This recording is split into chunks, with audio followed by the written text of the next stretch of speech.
Hi guys! Happy Sunday! Today is 18 of August. So yan.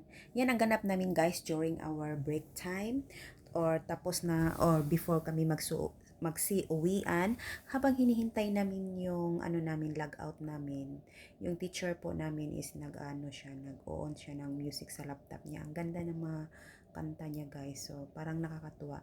Yan yung mga katabi ko, yun ang naging kaibigan ko sa school na yan. We are friends for 8 months kasi nasa 8 months na kami ng pag-aaral namin. So we have 1 year and 4 months more. Sana hopefully maging okay lang ang lahat at matatapos na rin para makapagtrabaho na rin sa ibang bansa. Anyways, sila si Florian, saka si Sally, at saka si Shirley.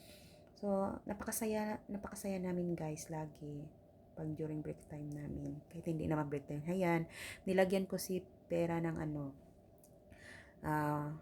mascara kasi she want to be a beautiful. Kababalik niya lang from Philippines. So, napaka-blooming, char.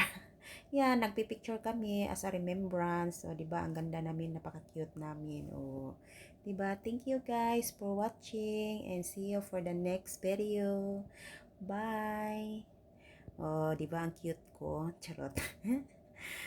Ang ganda talaga ng na 'yan.